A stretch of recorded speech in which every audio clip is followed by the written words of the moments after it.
The story kicks off with our main character, Makoto Masumi, practicing archery at his club. After finishing, he heads home and goes to bed as usual. But when he wakes up, finds himself in a completely strange place. A glowing ball of light appears and starts talking to him. It turns out the ball is actually a god named Tsukiyomi.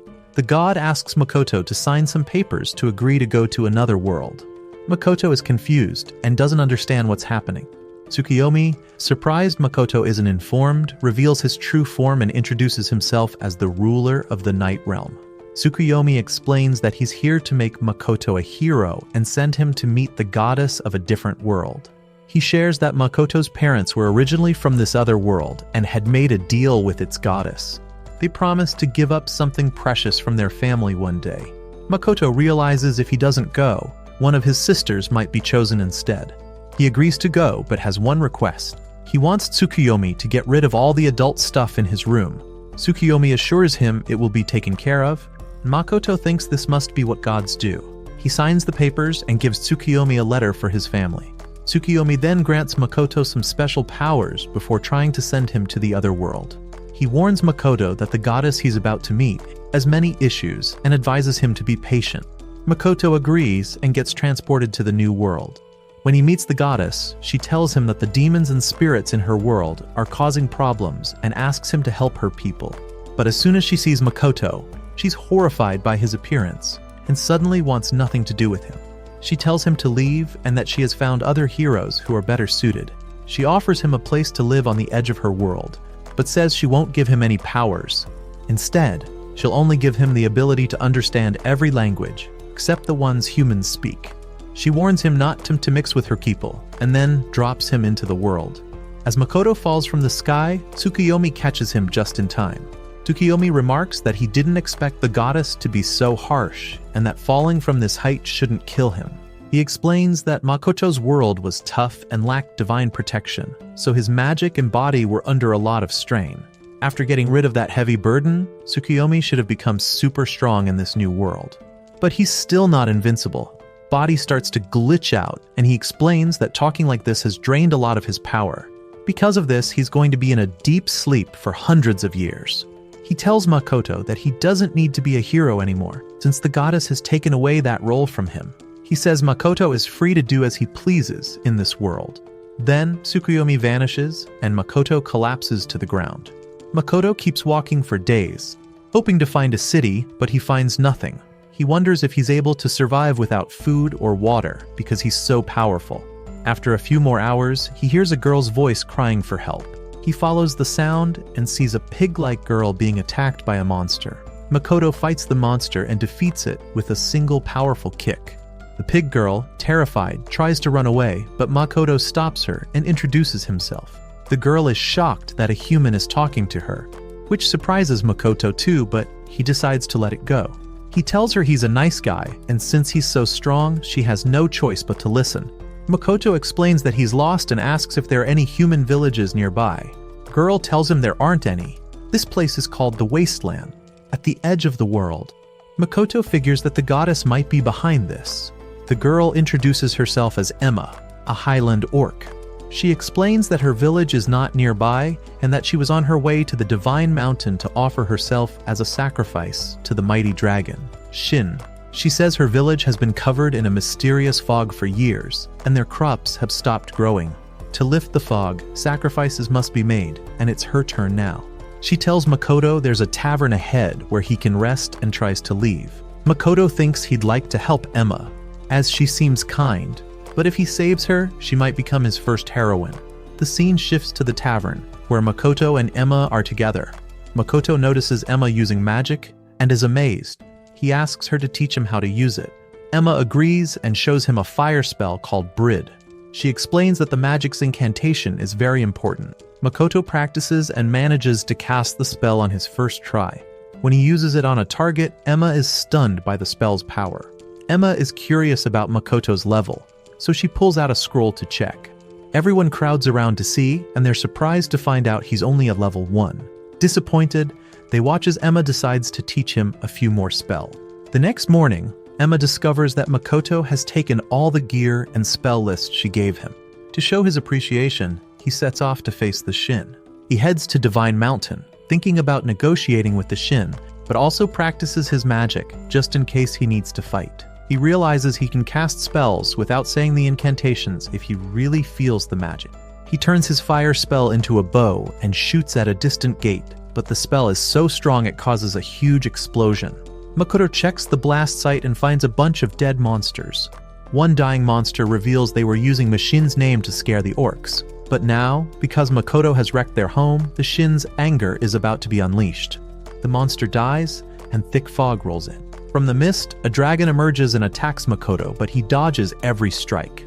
Makoto thinks the fog is messing with his vision, but he notices he can still sense the dragon's presence. He realizes this must be the power Tsukuyomi gave him. Makoto launches several fire spells at the dragon, injuring it despite its fire resistance. The dragon is surprised by the effectiveness of such a weak spell. Makoto then delivers a powerful punch, knocking the dragon down. The dragon, though still alive, traps Makoto in a barrier and creates an illusion. In the illusion, Makoto sees himself training with his bow and a girl named Hasegawa confessing her feelings. Despite his attempts to refuse, she insists on dating him. Makoto remembers this differently, thinking he made Hasegawa cry. Meanwhile, the dragon realizes from the memory that Makoto is from another world, piques its interest. Makoto breaks free from the illusion, understanding that Tsukuyomi's power is helping him. He explains that he can create a semicircular space around himself and control what happens inside it. He uses this ability to break the dragon's barrier. The dragon, now feeling friendly, acts like a puppy and apologizes for the illusion. It proposes forming a magical contract, which offers mutual benefits and strengthens both parties involved. Makoto starts thinking about the situation, and the dragon reveals that it's interested in his memories. Curious, Makoto wonders how much of his memories the dragon has seen. Dragon suggests making a contract that would be beneficial for both of them, and promises to keep quiet about his memories. Makoto agrees, and they form a contract. It's set at an 80-20 split, with Makoto in control. The dragon then transforms into a girl dressed in samurai attire. Makoto had hoped to ride the dragon, but the dragon, now named Shin, explains that in an 80-20 contract, the weaker party takes on the appearance of the stronger one. Makoto is surprised to learn he's considered stronger and notices that Shin seems to be interested in his memories of historical dramas. Shin then mentions she wants to check something and takes Makoto to a special place called a demi-plane, which she controls and can only be accessed through mist gates. When they enter the demi-plane, Makoto sees a stunning landscape, stretches far and wide. Shin is shocked, as her demi-plane was supposed to be dark and empty. She can't believe how much it has changed, and Makoto spots persimmons among other familiar plants. He uses Tsukuyomi's power to gauge the size of the demi-plane and discovers it's enormous, ending in mist all around. He thinks this might be a safe haven from the goddess's interference if they can build a town here. Could be like a hidden city. Makoto remembers that Shin wasn't involved in the Highland Orc sacrifices and suggests they return to the village to clear up the misunderstanding. They leave the demi-plane and encounter Emma outside. She pleads with Makoto not to fight Shin, only to find out that Makoto has already defeated Shin and formed a pact with her, where Makoto is the dominant partner. Shin gives Emma some of her scales from their fight, which convinces Emma that Shin is indeed real. The scene shifts to Makoto and Shin at the Orc village, where they've resolved the misunderstanding and are celebrating with a party. Emma thanks Makoto for everything he's done for the village, and Makoto downplays it, reminding her that she's the one who taught him magic. Meanwhile, Shin talks to the leader of the Orcs and tells him that Makoto has avenged their daughters who were sacrificed. The Orc leader says they want to thank Makoto somehow. Shin suggests she might have an idea and asks if they'd like to live in a rich, fertile land. The next morning, Makoto sees that all the Orcs have packed up their stuff and wonders what's happening. Shin explains that they're moving to her special demi-plane. Makoto asks what she did overnight. Shin mentions that Makoto had said he wanted to build a town in the demi-plane, so she made that happen and even added a bunch of different creatures there. Makoto worries if there are any dangerous beasts among them. A little girl who looks like Shin assures him that she'll protect everyone. Makoto asks if this is Shin's child, and Shin explains it's just one of her fragments. Makoto is amazed that Shin can create clones of herself. Makoto then checks with the orcs to make sure they're okay with their decision. Once they confirm, Shin absorbs their whole village into the demi-plane. He tells them they'll be the first residents. Makoto wonders if Shin plans to move everyone they meet into the demi-plane. Days pass, and the orcs are settled into their new home. We see Makoto practicing magic and discovering he has a natural talent for water magic. He explains he can use all elements except wind. While Makoto practices, Shin is busy watching historical dramas. She tries to sneak a peek at the next episode from Makoto's mind, but he stops her. Shin complains that she has nothing to do since Makoto only practices magic, and he responds that it's because she's forbidden him from working as the master of the demi-plane. Shin says it's because he is her master. Makoto then tells Shin not to watch any more dramas while he's around. Shin thinks it's inconvenient for Makoto that she can't move while viewing his memories, so she goes off to find materials to make something like a TV. Makoto notices Shin has left some of his memories floating in the air and sees a family photo among them. He remembers that his family used to take a photo every year. He can't do that anymore. He realizes his parents are originally from this world and decides to make it his goal to learn more about them. He plans to start by visiting a human village. Meanwhile, a spider known as the Black Disaster is attacking a dwarf, and Makoto continues to explore the demi-plane. Makoto notices that the orcs are struggling to cut down some tough trees to clear space for his new house. He decides to help and uses the power Tsukuyomi gave him to make his blades super sharp. Calls this power Pi, and finds that the blade cuts through the trees like butter. He then uses his strength to move the trees aside and sees one of the orcs has been injured. Makoto uses Kai to heal the orc's wound, and the orc is amazed that Makoto can heal him without using any mana. Makoto realizes that Kai doesn't use mana at all. He tries to heal a cut on himself with Kai, but discovers it doesn't work for self-healing. He's concerned since he also can't use healing magic. Just then, Shin returns, carrying a dwarf. Makoto asks what's happening, and Shin explains that a strange creature attacked the demi-plane. She notices Makoto's injury and warns that the scent of his blood might attract the creature. Soon, the Black Disaster from earlier shows up and starts attacking Makoto. Shin tells him she can't fight because she's carrying the injured dwarf, so Makoto has to handle it. Makoto dodges the creature's attacks and wonders what it is. The dwarf tells him it's called the Black Spider of Disaster, an ancient creature always hungry. Shin adds that she's fought it before, and it retreated after she heard it. Makoto decides to try and damage it to make it retreat again. He uses his short sword to slice at the spider's limbs, but they heal almost immediately. Makoto charges up a fire spell while continuing to fight with his short sword, which he has enchanted with fire. Despite this, the spider keeps regenerating. He uses the fire spell he prepared to try and burn the spider, but it absorbs the fire to heal itself. The spider then attacks Makoto and manages to stab him, drinking his blood. Makoto gets furious seeing the spider savor his blood and responds with a barrage of fire spells, shooting them like a machine gun. Shin realizes that only someone with a lot of mana could do this and understands that Makoto has been holding back to protect the demi-plane. Makoto finishes his attack with a powerful water arrow. Makoto faints, and we see that the spider is still alive and has captured him. It hugs him tightly, and Shin is taken aback. The spider says that Makoto's blood is incredibly delicious and that it will never let him go. Shin intervenes and frees Makoto, revealing that she knows the spider. She introduces herself as Shin the Dragon and explains that she's Makoto's servant. Spider, curious about their relationship, asks if it can form a contract with Makoto to stay with him. Shin suggests they handle the contract later and performs the ritual to bond with the spider. The scene shifts to Makoto waking up, noticing a strange girl beside him. She offers him her body and soul, explaining that she was healed by Shin and Emma. Makoto asks who she is, and the girl reveals that she is the Black Spider and acquired this form through their contract. Makoto is puzzled, as he thought contracts required mutual consent. Shin arrives and tells him it's better to have a spider on their side than to be chased by one. Dwarf Shin saved earlier approaches Makoto. Shin introduces him as an elder dwarf from an ancient subrace known for creating sacred and noble artifacts. The dwarf, named Baron, thanks Makoto for defeating the Black Spider and saving their village. He explains that the curse on the Spider Woman has been lifted and her true form restored. Makoto realizes that Shin has misled the dwarf for convenience. Baron asks if they can move into the land. Makoto agrees, and Shin outlines the conditions. They must help plan the town, provide armaments, and eventually pay taxes on their land. They must also treat the master as their lord. Baron agrees, but says it will take him 2 days to convince his people and bring them here. Jim gives him some of her scales, which Baron believes will help him persuade the craftsman. The scene changes to Makoto in the wasteland. He mentions that he spends several hours each day searching for human settlements to trace his parents' path.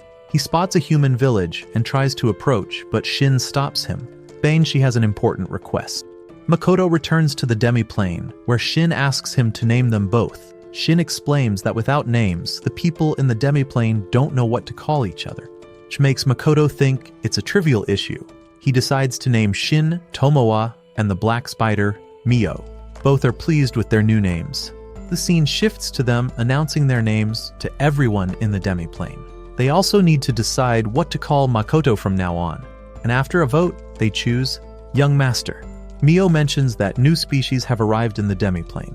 Baron introduces Eld, the leader of the Elder Dwarves. Eld praises Makoto's strength, noting that he can command Tomowa and Mio, and wonders if Makoto has been sent on a mission by the goddess. Makoto denies this, saying he would never accept a mission from her. Eld is relieved, as they don't agree with the goddess either, and he's interested in serving Makoto. Tomowa introduces her followers, the Mist Lizards, who have both water and wind powers. Makoto is surprised to learn she has followers. Tomowa says she has many. Mio introduces her followers, the Alkei, who were initially hungry but have been calmed by Makoto's essence. Makoto asks what she means by essence, and Mio explains it's his blood.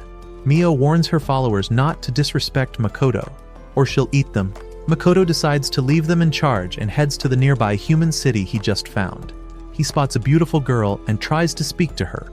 She runs away, calling him a monster. This surprises Makoto, but he continues toward the city and finds that everyone is preparing for battle. They ask him to leave, but Makoto doesn't understand them. They start attacking him, and Makoto uses his defensive skills to protect himself while retreating. He realizes he can't understand their language. He remembers that the goddess gave him the ability to understand every language, except human languages. Back in the demi-plane, Makoto is feeling down as he explains his problem to the others. Emma arrives and asks what's wrong.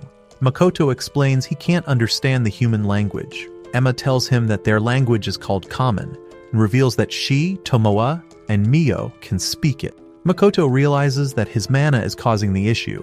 Tomowa explains that his constant mana emission distorts the area around him, making him look like a group of demon kings to the humans.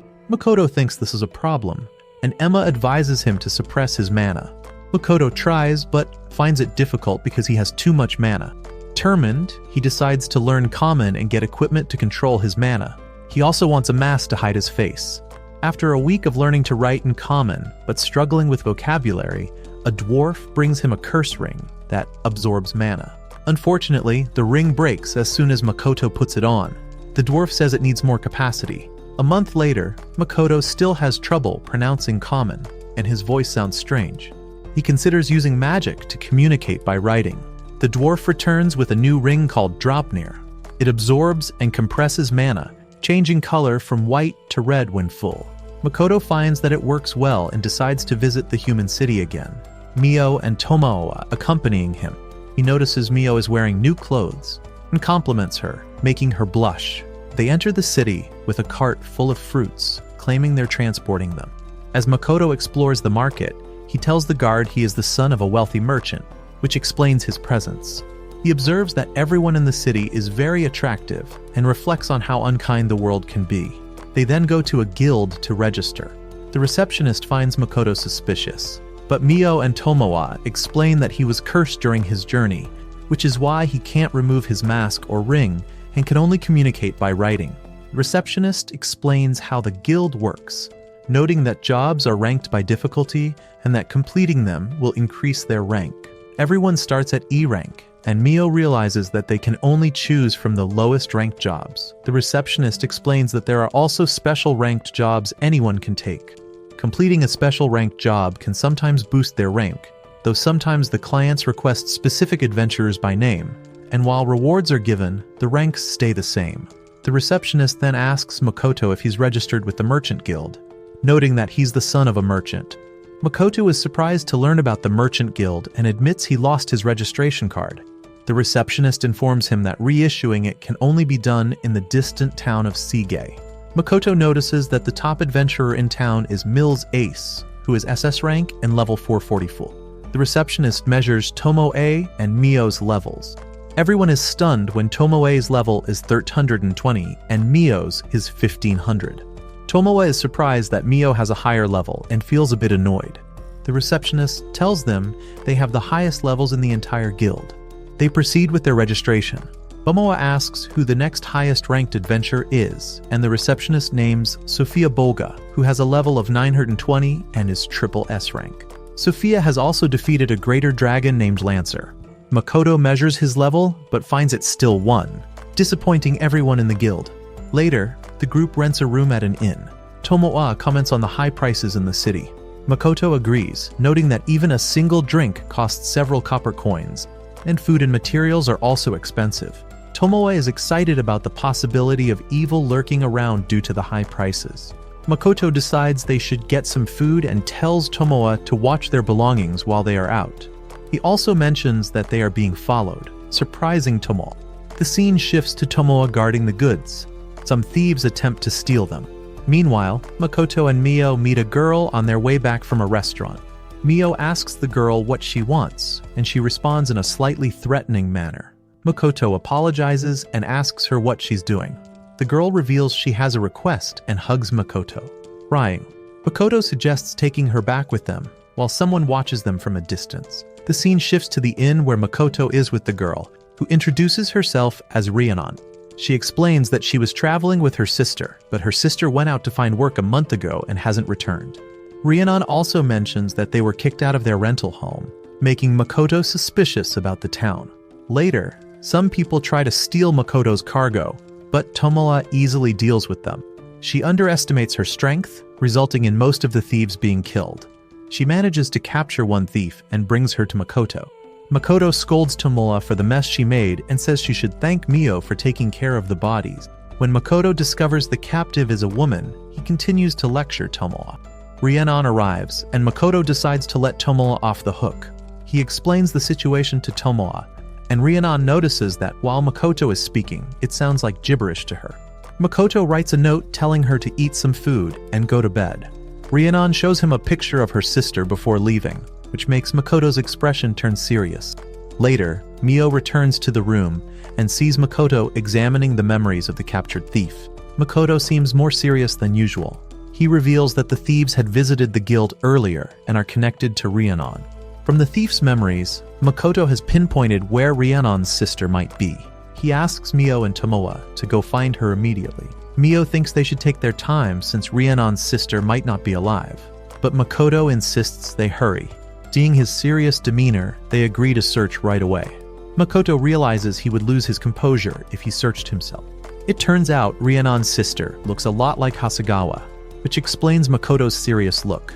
Later, Mio talks about how Makoto's expression changed when he saw the picture of the woman, wondering if she's someone he knows. Tomoe explains that Makoto has no acquaintances in this world, as she has seen his memories. Mio becomes jealous and asks Tomoe many personal questions about Makoto. Tomoe advises her to build trust with Makoto to learn more. She then emphasizes that they need to rescue the girl quickly to avoid Makoto staying in his intense mood for too long. The next day, Makoto heads out to sell the fruits he brought. He reassures Rhiannon that he's leaving her sister's situation to the other two, Tomoe and Mio. Rhiannon thanks him, still surprised that a wealthy merchant's son like Makoto can't drive a carriage. Makoto praises Rhiannon for being so skilled at such a young age, and mentions how much her sister must appreciate having such a bright younger sibling. Rhiannon reminisces about their tough times when they first arrived in the city. They were constantly in debt, leading her sister to take on a dangerous adventuring job to pay it off. Unfortunately, the mission failed, and her sister asked Rhiannon to leave town. But when Rhiannon tried to escape, she was captured by debt collector. Meanwhile, Rhiannon's sister is trapped in a dark room, reflecting on her family's legacy of adventurers. Her relatives had once lost a treasured family sword to a monster, and she was determined to restore her family's honor by heading into the wasteland. But she was unsuccessful. Tomoa and Mio find her, weakened and possibly experimented on. Mio heals her, and they attempt to leave, but they're stopped by Mills Ace, the strongest adventurer in Zetsuya. Back at the city, Makoto sells the fruit and is amazed to get 500 gold coins. They return to the inn, and Rhiannon notices someone lurking around. She tells Makoto she forgot something at home and leaves. Makoto, suspicious because Rhiannon had claimed she was kicked out of her home, uses his investigative Kai to follow her. He sees her meeting with some men and learns they're the same ones who attacked Tomo the night before. Rhiannon informs them about Makoto's successful fruit sale and the 500 gold coins he earned. One of the men asks her to steal the gold, but Rhiannon is reluctant. The man insists that it would clear her sister's debt and set her free. Torn but desperate, Rhiannon agrees. Meanwhile, Tomoa and Mio discover that Mills Ace is the leader of the group, using his position to avoid dirty work while pretending to be a hero. Mills' group remembers seeing the two girls, Tomoa and Mio, at the guild earlier and doubts their high levels. Mills offers them a chance to join his team for money and fame, but the girls refuse. Mills thinks they're just trying to stay loyal to Makoto and talks trash about him. This infuriates the girls, and they attack Mills, but he blocks their moves with a shield called the Clay Aegis. Rhiannon's sister, Toa, feels hopeless when she sees the shield. Outside the inn, Rhiannon thinks she can't steal from Makoto. The inn owner notices her and tells her to leave, saying she's bad for business. Makoto stops hinting Rhiannon is a dear friend. Rhiannon apologizes, and Makoto decides he won't let the others get away with pushing her around. Meanwhile, Tomoa and Mio get serious and quickly defeat Mills and his group. The Clay Aegis doesn't stop them, and they free all the captives. Their fight causes widespread damage to the area. They then argue over who defeated more enemies and end up destroying the entire town in the process. Afterwards, Rhiannon reunites with her sister, Toa. They thank Makoto for rescuing them, and the sisters fall asleep from exhaustion. Makoto then punishes Tomoa and Mio by launching them out of the window with a bow for destroying the town. The scene shifts to Makoto heading to the village of Sige with the adventures they saved from Mills Ace. They arrive at a base after leaving Zetsuya and inform the staff that Zetsuya was destroyed by monsters, though the townspeople managed to escape. They explain that Tomoa and Mio used their powers to alter the memories of the adventurers they saved, except for Rhiannon and Toa. The staff asks if the monsters are still in Zetsuya, and they learn that Tomoa and Mio chased them away. They also mention the girls' levels are over 1,000. Shocks the receptionist. Makoto notes that they registered at the guild in Zetsuya, but since the town was destroyed, they will need to register again in Sige. This frustrates Makoto, and he talks to Tomoa about it.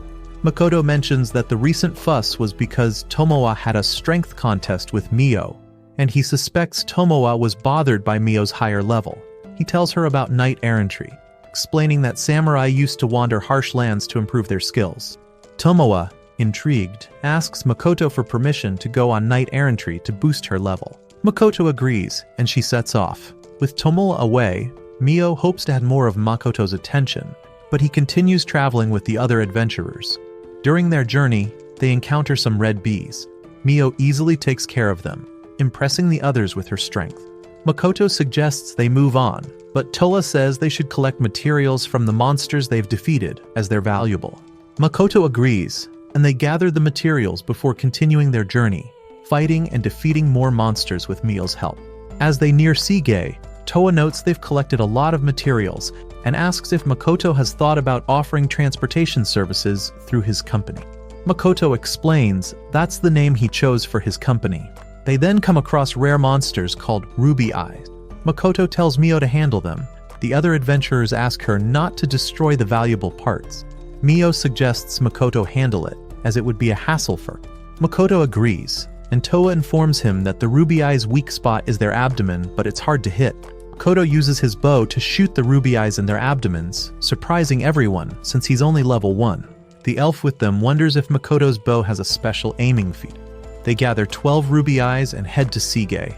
At the Adventurers Guild in Sige, Makoto registers again and notices he's still level 1. Mio wants to register too, but Makoto asks her to hold off, as it might make Tomoa sulk. He checks the quests and sees that most are rank A or B+.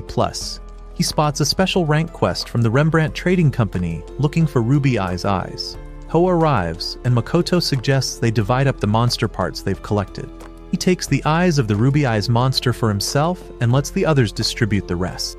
Toa mentions this is the end of their journey, and Makoto proposes they celebrate with a meal together. They exchange contact cards, and Toa says she'll pick a restaurant and let Makoto know. Makoto explains that their guild cards are high-tech. They can contact other adventurers, access town maps, a monster encyclopedia, and some additional paid content. The scene shifts to a restaurant where Makoto meets the others. He's excited to see that the restaurant serves a classic meat-on-the-bone dish. They toast to their successful trip and new friendships. Makoto tries the meat and thinks it's fantastic. He introduces the adventurers. The blonde guy is Hazal, an alchemy maester. The elf is Louisa, Bless Gunner, and the dwarf is Ranina, Priest Knight. Ranina, impressed by Makoto's bow skills, challenges him to an arm wrestling match, which Makoto wins easily. Toa is introduced as a dark thief, and the party continues. Toa learns that Makoto plans to take a job from the Rembrandt Trading Company, and warns him to be cautious, sharing rumors of trouble that befalls those who work for them. After the party, Makoto heads to fetch the Ruby Eyes from the wagon to prevent theft, asks Mio to wait for him at the inn. Mio, realizing they haven't heard from Tomoa and that their room has 2 beds, worries about being alone with Makoto. She attempts to remove one bed, but Makoto returns with the Ruby Eyes before she can. Makoto says they should return to the demi-plane the next day, hoping Emma might have news from Tomoa. Mio expects him to make a move, but he just goes to sleep. The next morning, Makoto enters the demi-plane and notes that he can now create stable mistgate. Emma and a fragment greet him, and Emma updates him on the demi-plane's situation. He reports that the Alkai are settling in the mountains with help from the orcs and mist lizard.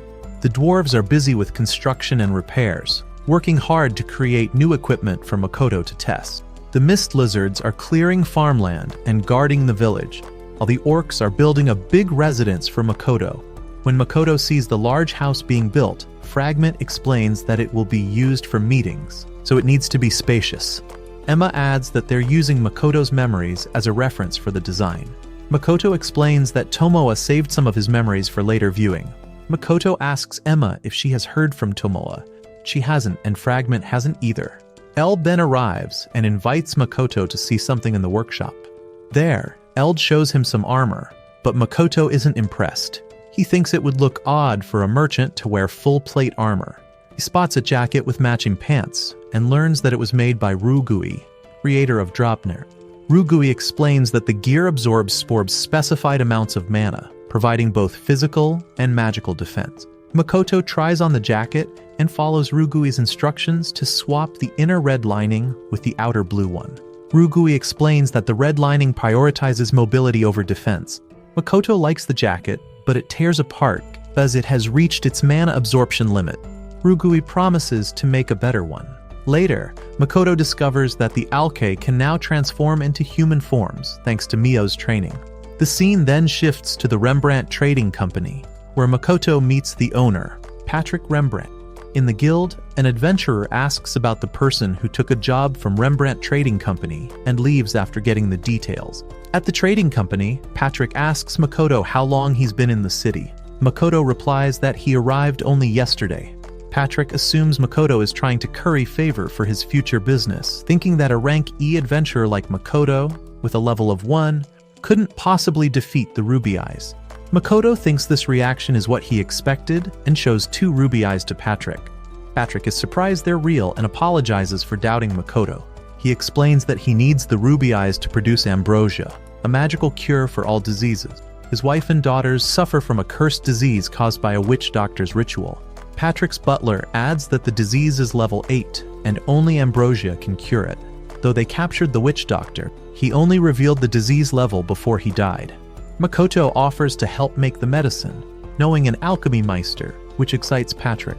Patrick says they need more Ruby Eyes, as 2 eyes can only make enough medicine for 1 person. Makoto gives him 6 Ruby Eyes, and Patrick gives Makoto a receipt to mark the end of the job, mentioning that the medicine will be prepared later. Makoto then goes to register at the Merchant Guild and learns he needs to pass 2 tests. a written test, and a practical. He buys a guild manual and is surprised by the content. He asks to take the written test immediately, surprising the receptionist who says it's supposed to be very difficult. During the test, Makoto finds the questions easy, finishing in less than half the allotted time. The examiner is shocked when he scores full marks. Makoto then draws a lot for the materials he needs to gather and discovers that Haofang is one of them. He worries about how hard it is to find and is told he must gather the materials or something of equal value within 3 days. The examiner informs Makoto that he needs to be at least level 50 to gather the materials he seeks. Makoto remembers that Toa and her party members, all above level 100, had struggled against the monsters they face. Undeterred, Makoto offers the examiner red bee eyes and antennae, valuable items in their own right. Impressed, the examiner approves, and the receptionist tells Makoto that his guild card will be ready tomorrow. Makoto leaves the guild, wondering if he can finally get in touch with Toa. Meanwhile, Toa is busy with her nightly duties, fighting monsters and returning to the demi-plane with a game crab. They cook the crab, and one of the mist lizards mentions he's heard game crabs are a delicacy, wondering if they should inform the young master. Toa assures them it's fine, and they all enjoy the meal. An orc then tells Toa that Mio is causing a commotion in the memory vault, prompting her to hurry there, curious about the historical dramas she hasn't seen yet. Arriving at the memory vault, Toa finds everything in order and learns that Mio is simply translating Makoto's memories. Emma used an orc to summon her to assist with the translations. Toa tries to refuse but is blackmailed by Emma, who threatens to tell the young master about Toa's secret crab feast if she doesn't cooperate. The scene shifts to Toa trying to sneak in some historical drama while Mio is busy with translations. Toa asks Mio if she made any progress with Makoto during their time alone. Mio reveals she only watched him sleep, leaving Toa incredulous. Toa laments that at this rate she might never get a chance to attend to him, but Mio directs her to report to the young master instead of chatting. Mio then notices something intriguing in Makoto's memories. The scene cuts to Makoto at a restaurant, struggling to read the menu and ordering a drink at random. He's disappointed by its taste. Back in the demi-plane, Makoto notices a fragment sneaking in some fruits. Fragment tries to explain her actions, but Makoto reassures her it's fine, as he was also here for some fruits. They share the fruit together, and Makoto thanks her for picking them. The fragment mentions that the yield was lower than expected, and notes that the demi-plane's weather has been unusual lately. The weather has been all over the place. Hot, old, and even snowy last week. Makoto worries that if he doesn't find the cause soon, it could hurt his business. He asks Fragment if they've started planning the illusory city. Fragment says they've begun, but they're unsure how to proceed. Makoto explains that he plans to start trading goods from the demi-plane. Since the value of these goods isn't known, it might be hard to sell them and could cause unnecessary friction. To avoid this, he'll have adventurers visit the demi-plane, take some items, and spread rumors about the illusory city. This should help build a good reputation and make trading easier. Just then, Tomoa contacts Makoto telepathically, saying something is wrong with Mio and asking him to come to the memory vault immediately. When Makoto arrives, he finds Mio and Tomoa in a heated argument.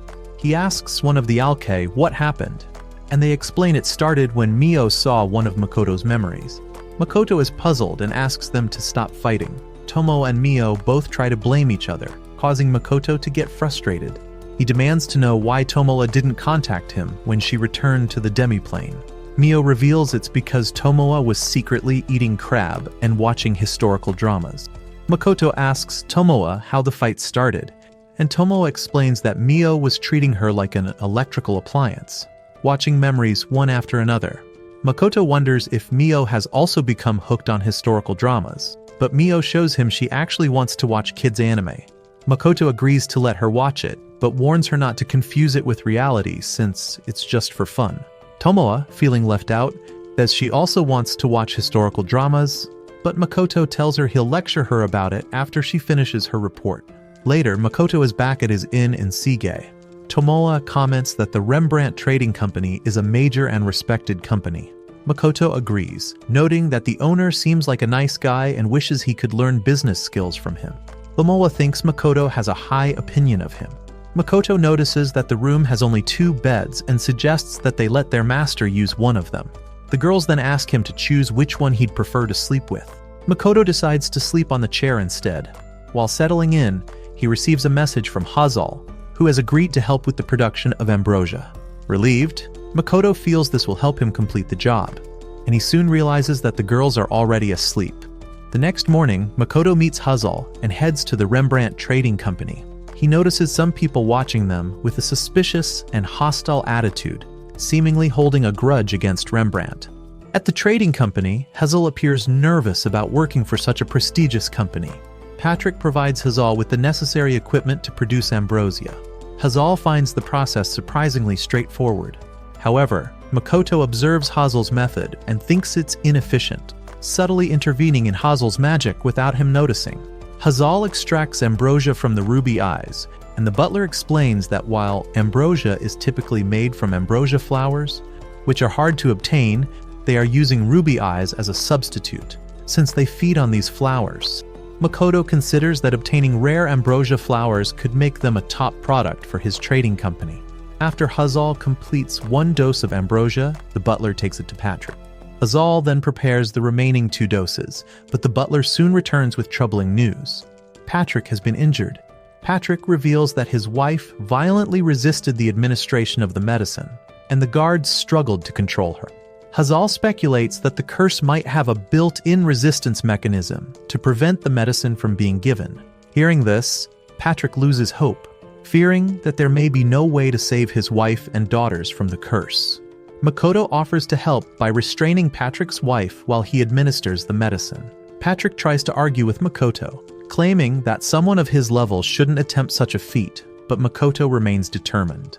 Hazal, confident in Makoto's abilities, mentions that Makoto was the one who defeated the Ruby Eyes, which surprises both Patrick and his butler. They decide to take Makoto to see Patrick's wife. To lure Patrick's wife out, Makoto uses the enticing smell of ambrosia. He knows he can't harm her, so he plans to be cautious. Recalling how his sister used to practice judo on him, Makoto uses those techniques to restrain Patrick's wife. With her immobilized, Patrick administers the medicine, restoring her to normal. Patrick is overjoyed to see his wife, Lisa, back to her usual self. They repeat the process with his daughters, and Patrick expresses his gratitude to Makoto, praising his impressive binding technique. Curious about Makoto's identity, Patrick asks who he really is. Makoto simply replies that he's a merchant in training. The scene cuts to Makoto leaving the Rembrandt Trading Company, where he encounters Tomoa and Mio. Tomoa mentions that they want to re-register at the guild. Suddenly, a mage attacks them with a fire spell, hits Mio and Tomoa, but has no effect. Makoto suggests they should just dodge the attacks, but Tomoa explains that she wanted to gauge the strength of their attackers.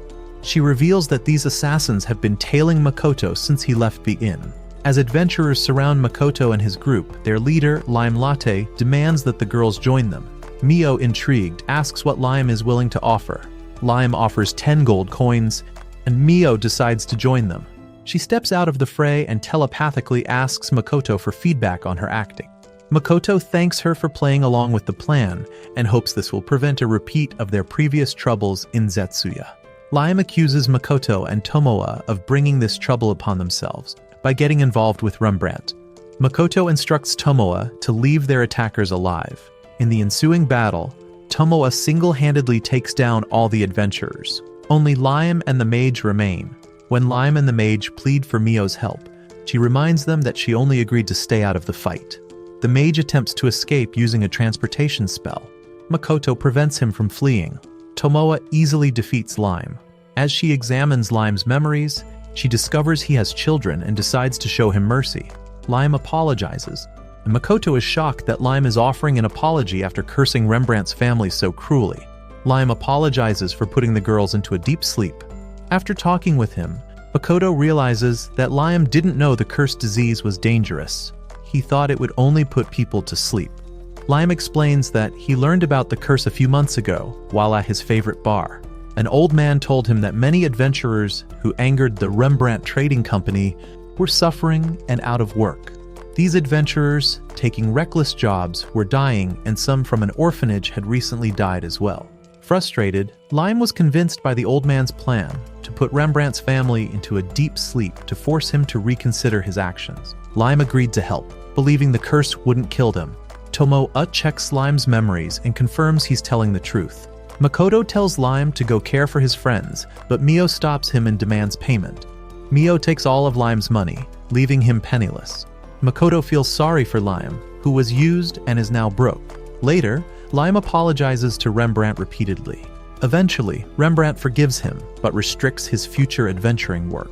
Lime decides to retire from adventuring. Makoto thinks Lime will be okay with his strong resolve. Tomoa then meets Lime and asks what he plans to do next. She sees him watching the orphanage he wanted to protect and gives him a new sword since she broke his old one. Tomoa offers him a job as her spy, giving him a bag of gold coins as payment. She promises that if Lime works hard, she will protect what's important to him. Lime quickly agrees to her terms and takes the money. Meanwhile, Patrick and his butler Morris discuss Makoto. Morris worries that if Makoto starts his own trading company, they'll be competitors. Patrick says they'll need to act if that happens, as they didn't reach their high position to fall now. Tomoa, spying on them, thinks Rembrandt is not just a simple good person. She suspects that the witch doctor might have fallen victim to Rembrandt's ambition, but the scene shifts to Makoto's group enjoying lunch at his temporary residence in the demiplane. Ima brings up a minor issue. Their warriors have lost confidence after training with the trio. Tomoa wonders if their feelings of inadequacy stem from not being able to defeat them. Ima confirms this, and Mio suggests they pause the training to prevent further discouragement. However, Tomoa argues that halting the training might make the warriors feel abandoned. Makoto offers to check on their progress. Ima suggests he meet with the orcs, who are currently on break, while Tomoa should visit the lizardmen, and Mio accompanies Makoto since the Alkei are focused on medicine and alchemy. Makoto approaches the orcs and uses listening Kai to overhear their conversation. The orcs discuss their upcoming training session with the young master. They find training with Mio and Tomoa challenging but manageable, as they're allowed to land some hits if they're skilled enough. However, they complain that the young master attacks them with braids before they can even get close. And even if they survive, they're set flying. They speculate about how the lizardmen might view this, but realize they have no way of knowing since each species trains separately. Makoto concludes that the situation is worse than he thought, and meets up with Tomoa, who reveals that the lizardmen's situation is also dire. Makoto observes that different species don't seem to share much information. Ima explains that each species prefers to keep their tactics confidential, but Makoto is intrigued by the idea of them learning each other's techniques. Tomoa agrees and suggests organizing a tournament. Facilitate this. The scene cuts to Tomoa arranging a tournament for all the demiplane residents. The strongest warriors from each species will compete. Liddy, the lizardmen representative, faces Agarez, the orc representative, in a match that destroys the tournament platform. Makoto is impressed, but remembers Tomoa's request to remain expressionless during the fight. Agarez emerges victorious, and Makoto notices the young master's displeasure with the outcome. Tomoa expresses disappointment, despite the hard-fought battle, and asks for their feedback. One of the orcs responds that while the fight might not seem impressive to the trio, from their perspective, it was truly remarkable. Tomoa expresses her frustration, saying that their current strength is far from what she needs. She emphasizes that they require warriors strong enough to be dependable, since their true strengths aren't apparent when fighting as a group. She proposes a new approach. Every 7 days, they will engage in individual matches. This will allow them to assess each person's strength and rank them accordingly. The orcs voice their concern about revealing their tactics through these individual matches. Tomoa dismisses this worry, stating that they aren't strong enough to be concerned about such things. She urges them to set aside their pride and strive for greater heights through friendly competition. The upcoming matches will serve as a measure of their strength in the demiplane, the top performers becoming warriors of honor. She warns that those unwilling to fight should consider other roles, as there are many skills valuable to the demiplane beyond combat. Makoto adds his encouragement, noting that he sees a lot of potential in them and is considering increasing their joint training sessions. Urges them to give their best effort. Tomoa names this new initiative the Demiplane Rankings Tournament. The scene transitions to Tomoa and Mio re-registering at the Adventurers Guild. Tomoa, with a level of 1340, is disheartened to find her level still lower than Mio's, who is at 1500. The receptionist then brings up a request for Makoto's party. She explains that many of their high-level adventurers are currently injured and requests Makoto's party to train a new adventurer to become the successor to the former top adventurer, Lamblade. Makoto realizes that the injuries to the high-level adventurers may be connected to recent events involving his party. He mentions knowing a group of adventurers with levels over 100, suggesting one of them could fulfill the request. The scene cuts to Makoto asking Tomoe to train Toa's party.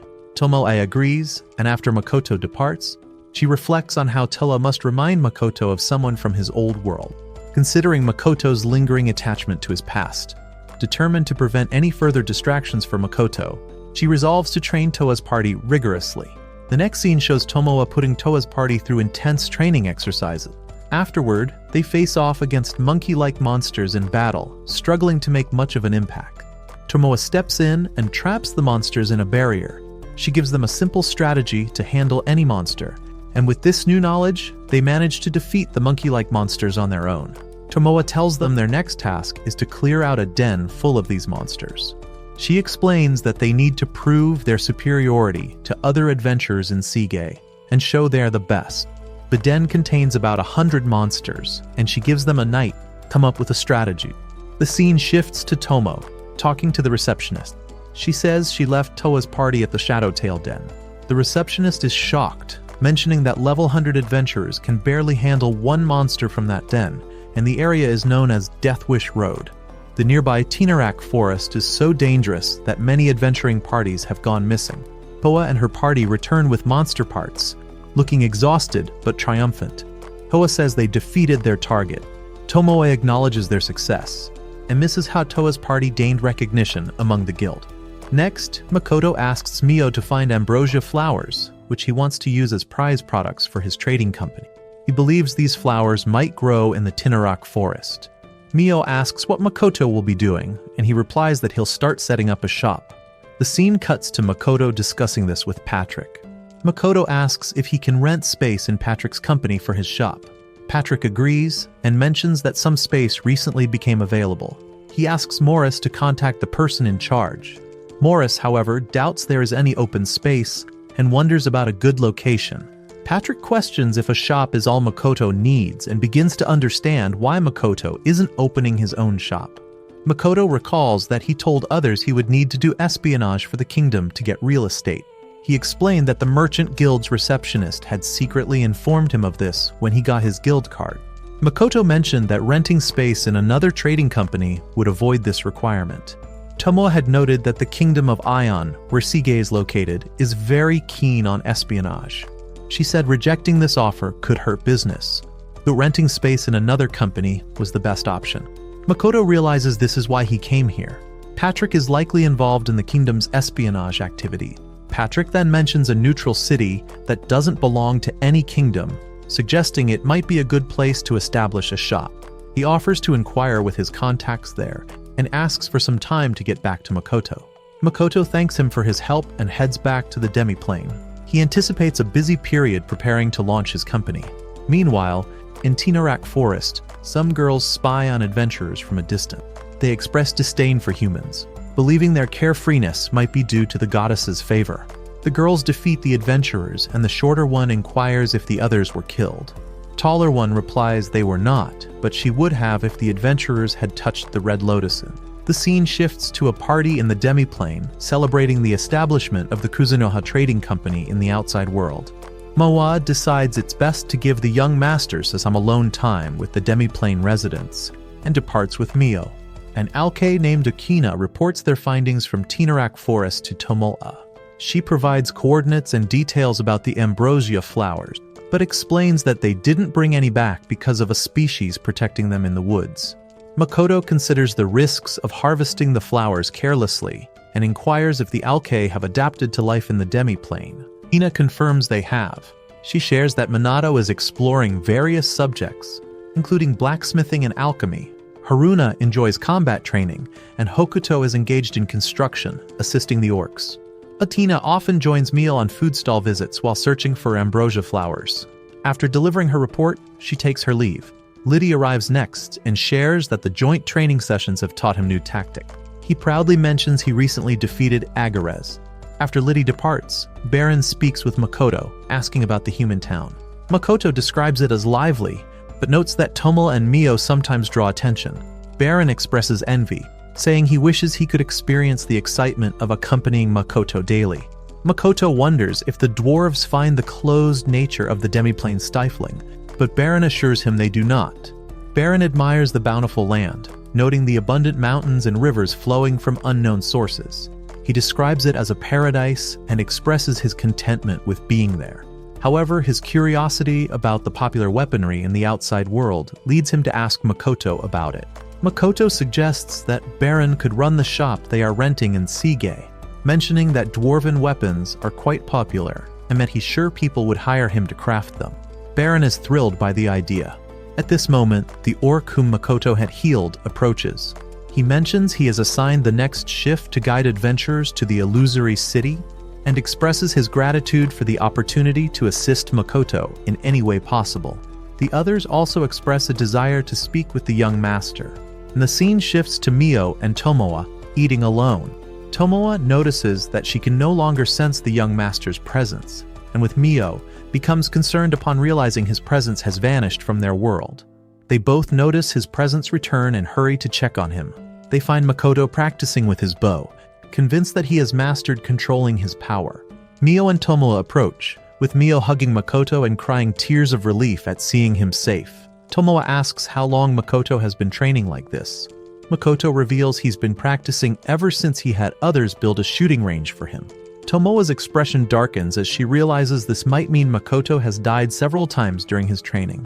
Confused, Makoto asks for clarification. Tomoe inquires about his method of drawing the bow, and Makoto explains that he focuses deeply before shooting, imagining himself assimilating into everything between him and the target. Tomoe realizes that Makoto is extending his consciousness to the distant target and then reconstituting himself. Mio informs Makoto that this process resembles what people do when they die, implying that it looked like he was committing suicide. Makoto tries to reassure Mio, insisting that he is alive and nothing has happened to him. However, Tomoe reveals that his mana is increasing dramatically with each death. Normally, a person's mana is fixed, but Makoto's mana is growing at an unprecedented rate. Makoto is shocked to see his drop nears already filled, despite just having replaced them. Tomoe confirms that the cycle of dying and being reborn is what's causing the surge in mana. She concludes that Makoto's current mana level is comparable to that of a goddess. Tomoe points out that the demiplane has expanded along with Makoto's mana, and he notices familiar constellations in the sky. This explains the mixed-up seasons in the demiplane. Tomoe warns that if the goddess learns about this, she might try to eliminate Makoto. To counteract this, they'll have the dwarves create mana-absorbing gear. Makoto decides to use his Kai to conceal his mana while he's in the outside world. Tomoe promises to come up with more measures later and asks Makoto to escort Mio back for now. As Makoto escorts Mio, Tomoe reflects on how her master is reaching godlike levels and feels she will never be bored around him.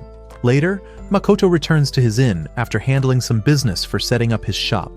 On his way, he helps a demi-human. A prostitute notices this and comments that Makoto seems like a kind guy. Makoto realizes he's in the red light district, and the prostitute tries to approach him. Just then, Tomoe and Mio show up and drag Makoto away. They take him back to the inn and block his escape routes. They're upset that Makoto was talking to a prostitute. Makoto tries to explain it was an accident, but they don't believe him. They wonder if they aren't good enough for him. Makoto insists that's not the case and feels like they're family, though he's too embarrassed to say it. He tries to say it's none of their business, which makes them even angrier. They tear off Makoto's clothes and insist on having a relationship with him right then. In a panic, Makoto uses a mist gate to escape. Emma spots Makoto in the demiplane and quickly understands what happened, but she doesn't ask questions. The scene then shifts to Rugui, giving Makoto some new mana-absorbing gear. Rugui explains that the gear works as before, but is now more durable. Mio arrives and privately apologizes to Makoto for the incident. She worries that he might be angry with them, but Makoto reassures her he isn't. He just asks them not to do something like that again. Makoto mentions he plans to negotiate with the species that tend to the ambrosia flowers and invites Mio to join him. Mio is thrilled by the invitation. The scene shifts to Tinarak Forest, where Makoto notices some adventurers tailing them. He figures they pose no real threat, as they seem quite weak, and decides to lead them astray. After successfully evading them, Makoto stumbles upon a beautiful field of ambrosia flowers. He takes Mio's hand to guide her through the slippery field, making her quite happy. However, their peaceful moment is interrupted by the two girls they encountered earlier. Makoto releases Mio's hand and greets the girls, explaining that he means no harm and asking if they can talk. Mio, initially shocked and disappointed by the quick hand release, becomes angry with the intruding girls. Just then, the adventurers catch up, claiming they will take all the ambrosia flowers. The girls, assuming everyone is a thief, attack them. Makoto tries to mediate but fails to calm the situation, so he runs away. The adventurers, frustrated, urge him to fight instead of fleeing. Makoto then recognizes that one of the girls with the adventurers is the same prostitute he met before.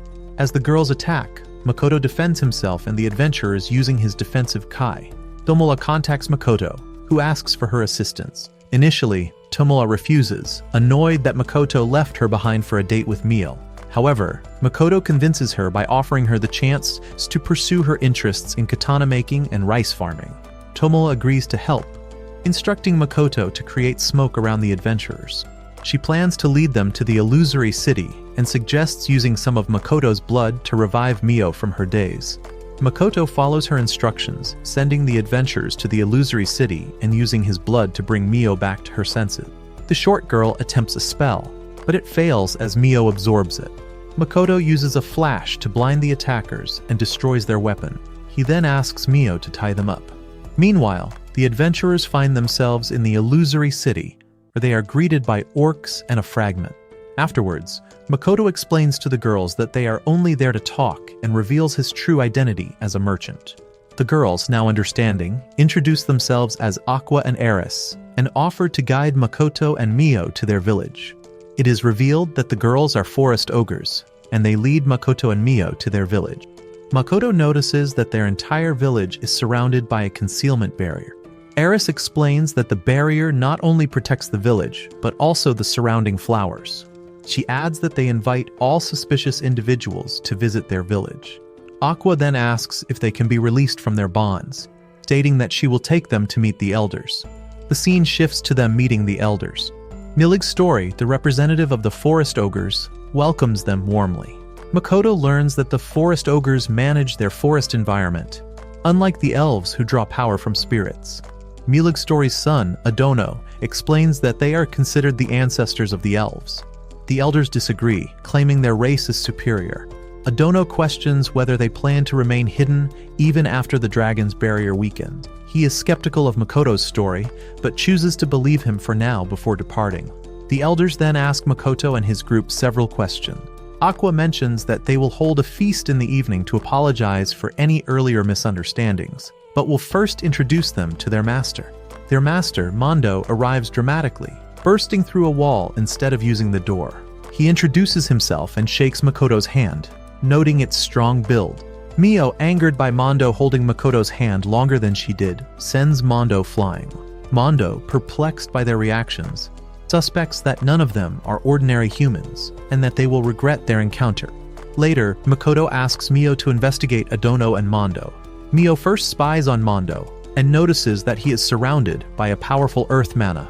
She suspects he might be possessed. She also intercepts a telepathic communication through webs she laid around the village, discovering that Adono is somehow connected to demons. Mio reports these findings to Makoto, who then asks her to swap places with Tomoa in the demiplane as he has something to confirm. Scene cuts to the forest ogre's party. From a distance, Makoto sees Mondo and Adono talking. Suddenly, a lich emerges from Mondo, absorbing Adono's life force to sustain its material form. This causes panic among the forest ogres. Makoto wonders why the lich killed Adono. The lich explains that Adono was involved with troublesome creatures and is surprised that Makoto can withstand its miasma. The lich then attacks Makoto with a spell, but Makoto remains unaffected, revealing that he has resistance to spells that inflict status ailments. Makoto absorbs the spell and mentions that he learned this technique from Mio. Using dark attribute magic, he consumes all of the lich's power. Tomoa arrives and, seeing the situation, sends Makoto to the demiplane to talk later. The Highland orcs, observing this, question Makoto's actions and reveal they had planned to execute him after tricking him with a feast.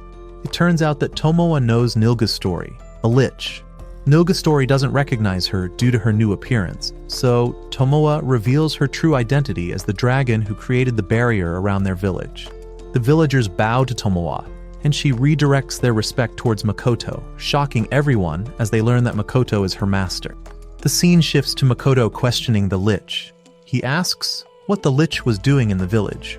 The lich explains that he was inhabiting the bodies of forest ogres to study their abilities. Tomoa then asks why the lich became an immortal. The lich says it was to become a Grant, a high-ranking being superior to humans. He inquires about the spell Makoto used to absorb his magic. Makoto says it was just normal dark magic and asks if the lich has any spellbooks he could buy. The lich is puzzled by this, and Makoto elaborates that his magic knowledge comes from a single sheet of paper given to him by an orc, which surprises the lich, who can't believe he lost to someone with so little magic knowledge. Tomoa suggests that if Makoto wants a book to teach him magic, he should keep the entire lich. She asks the lich if he wants to become a Grant, because Grants can travel freely between worlds. The lich admits he does, but Tomoa explains that it's impossible. She explains that while humans have found rifts to other worlds, most were pulled back to their original world after seeing others, with only a few managing to live in new worlds. Those who successfully travel to other worlds are called Grants. Makoto then asks Tomoa if there's a way to travel to other worlds. Tomoa says there is. The chances of survival are less than 10%. Disheartened, the lich learns that all his efforts have been in vain. Tomoa suggests that if the lich has nothing else to do, he should consider forming a contract with Makoto. Makoto considers that the lich could be very useful and asks him to lend his strength. Meanwhile, the adventurers are in a room, eagerly waiting for the demi-humans to share their rare goods. One of the girls among them feels it would be humiliating to accept charity from demi-humans, and suggests they steal the treasure instead. They plan their heist, and as they make their preparations, Makoto completes a 100-0 pact of consumption with the lich. The lich undergoes a transformation, becoming a handsome young man. Mio comments that he will need to learn the rules of serving the young master. Tomoa mentions they need to take him to the memory vault for training. Just then, an explosion rings out from outside, and Tomoa starts bleeding. Makoto is alarmed and asks Mio to stop the bleeding while he investigates the explosion site. He takes the lich with him, though the lich struggles to keep up with his new body. The lich asks Makoto to proceed and says will heal the injured from their current location using his magic. Makoto arrives at the explosion site and finds Hokuto lying on the ground, unresponsive and cold. Makoto fears that Hokuto might be dead. The lich informs him that he has healed everyone in the vicinity, and the people closest to where Makoto is now are the most severely injured. Makoto determines that Hokuto is not dead and combines his healing kai with the lich's magic. However, the healing is slow, so Makoto layers another healing kai to expedite the process. He manages to stabilize Hokuto, and an orc child approaches, handing Makoto a necklace belonging to an orc whose hand Makoto had healed. Child tells him where the orc was before the explosion, revealing that he was at the explosion's center. Makoto notices that the explosion seemed to have opened a mist gate to Seagay, a location they had visited before. He senses an adventurer on the other side of the gate and detects the consciousness of two others, an orc and a fragment of Tomoa, nearby. However, their consciousnesses are fading, which Makoto realizes means they are likely dead. Panic sets in as Makoto tries to reach the surviving adventurer, but attempting to enter the mist gate causes the adventurer's memories to flood into his mind.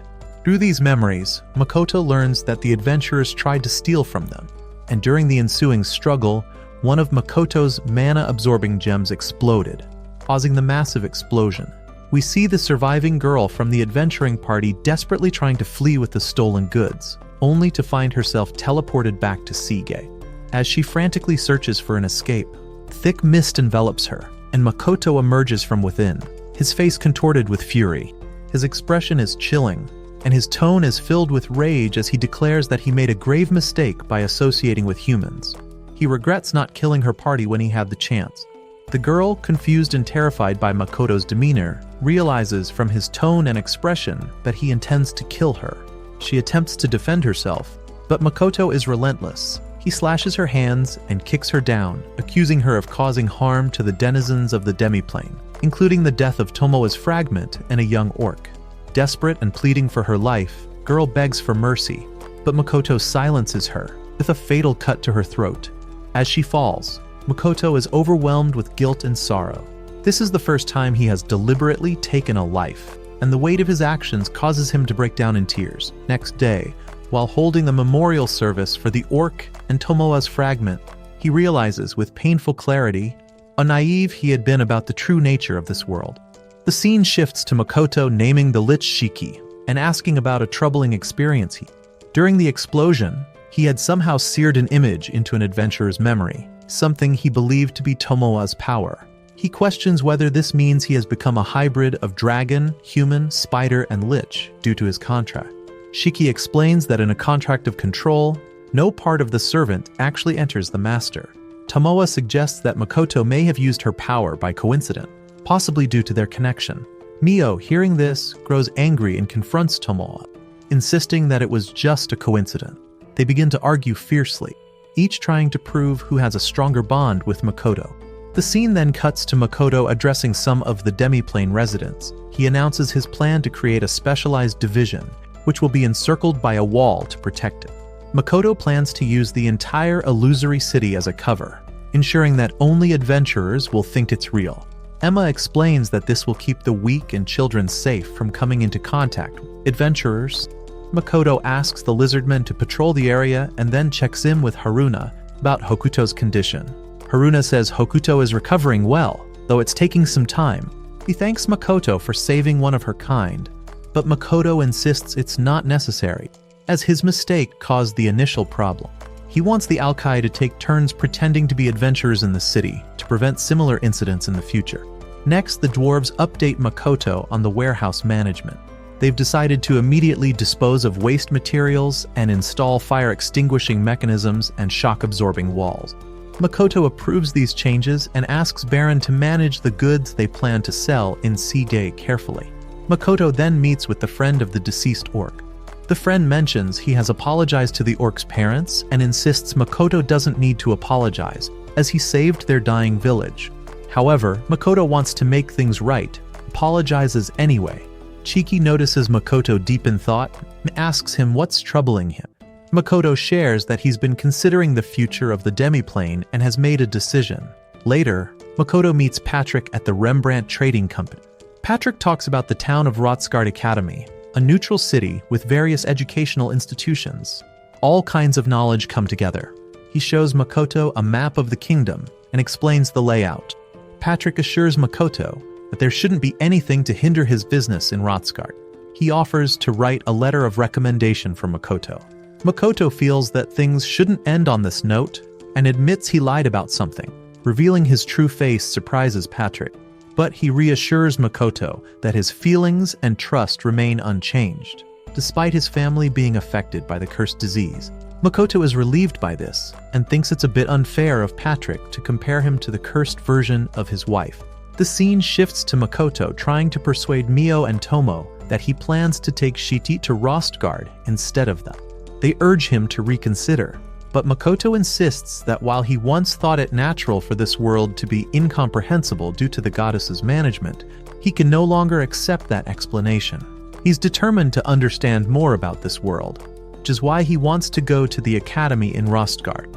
He apologizes for leaving the demiplane and Seagay in an incomplete state, but stresses the importance of this journey. As a parting gift, he gives Tomoa memories of sword techniques and Mio memories of firearms. Reluctantly, they agree to let him leave with Shiki. Mio vows to manage the illusory city and the shop in Makoto's absence, while Tomoa promises to find more residents. The scene cuts to Makoto departing from the demiplane. Upon arriving in Seagay, he attempts to use a magic circle to teleport to Rostgard. However, the goddess interferes with his teleportation, sending him instead to a desolate land. There, a girl attacks Makoto. He dodges, but she manages to cut his fingers. Makoto recognizes her strength and realizes this might be a test from the goddess. As Makoto tries to understand the situation, the girl, named Sophia, questions whether the goddess truly chose him. Makoto deduces that this interference is indeed the goddess's doing. Sophia continues her attack, but Makoto evades her and stops the bleeding from his hand. Sophia explains that they are in the midst of a war between humans and demons, and they believe Makoto has allied with the demons. Confused, Makoto uses his Kai to analyze the surroundings and discovers he's on a battlefield. Sophia's companion, Mitsurugi, warns that Makoto is hindering the demon army's advance and insists they must eliminate him quickly. Realizing he needs to buy time and create a safe space to open a mist gate back to the demiplane, Makoto uses rapid-fire brids to assault his enemies. They counter with magic shields. As Makoto attempts to escape by hiding his presence, Mitsurugi blocks his escape with magic. Sophia charges at Makoto again, but he blocks her attack just in time. Sophia is impressed and concludes that his skills must be due to the goddess's blessing. As the battle rages on, Sophia Bolga, the highest-level adventurer after Mio and Tomoa, and Lancer, the dragon she allegedly slayed, face off against Makoto. Sophia wears a ring meant to nullify blessings, but Makoto calmly reveals that he hasn't been receiving any blessing from the goddess. He makes it clear that he doesn't serve the goddess, a revelation that only makes Mitsurugi and Sophia more skeptical. Despite their doubts, the fight continues. Makoto removes his rings to unleash all of his mana, creating a thick cloud of smoke. With ease, he overpowers his opponents. He fires a water arrow at Mitsurugi, and even his barrier can't withstand the attack. Sophia charges at Makoto with her sword, but he uses the Ochine, crafted by the dwarves, to shatter her blade. In the heat of the battle, Sophia grabs Makoto and uses footholds created by Mitsurugi to lift him into the air before releasing him. Makoto, stunned by the height and the thorny path below, uses brids to destroy the metal spikes in his way. However, some of the brids inadvertently hit the armies on the ground. Desperate, Makoto launches his mana-filled Dropnir rings and Uchine from his water bow, causing a massive explosion. Blast wreaks havoc, resulting in significant casualties among both demon and human armies, and creating a lake on the battlefield. Sophia and Mitsurugi, badly injured, are left believing Makoto might be dead. Determined to finish the job if he survives, Sophia vows to hunt down and kill Makoto. The scene then shifts to Makoto waking up in a bed beside Mio and Tomoa. His wounds have miraculously healed. He recounts the events to his companions, explaining that Sophia and Lancer mistook him for a member of the human army. Chiki speculates that the goddess might have tried to force Makoto into battling the demons. Mio, enraged by the goddess's interference, voices her frustration, while Makoto admits his own carelessness and lack of preparation. He resolves to increase his mana capacity and learn the basics of magic. Makoto decides to attend the academy with Shiki to study, and Tomoa suggests they all join him, anticipating that the goddess may try to interfere with their plans once again. Makoto expresses his concern about the goddess and explains that he wants to keep Tomoa and Mio hidden as his trump cards. The girls understand and agree to stay low for now. Tomoa then introduces Makoto to her new fragment, which is different from the previous one. She explains that all her fragments share her senses and consciousness, but have unique personalities. Tomoa used one of Makoto's old rings as the core for this new fragment, and assures him it won't end up like the last one. Makoto names the fragment Komoa, and Tomoa says that since Komoa is a product of their combined mana, she's like their child. Komoa calls Makoto father, which makes Mio angry, leading to another argument between her and Tomoa. Meanwhile, the forest ogres have joined the demiplane and are training with the other residents. The illusory city is progressing well, and Makoto's store in Sige has opened. Although the store initially faced criticism due to its demi-human staff, it starts to gain popularity once people see the goods and the skills of the dwarves. Patrick notices the unexpected aspects of Makoto's store, including the demi-human employees. Makoto later learns that the mana explosion he caused earlier resulted in many deaths on both the human and demon sides. He reflects on how powerful mana can be when someone's life is at stake. He also realizes that there are other heroes from his world, but he won't meet them for a while. Makoto decides to take his time learning about his parents. Emma invites him to a feast to celebrate the opening of his store. The residents of the demiplane enjoy the feast together, and Makoto starts to appreciate living in this strange world, though he reconsiders his positive thoughts when he sees Mio and Tomo fighting.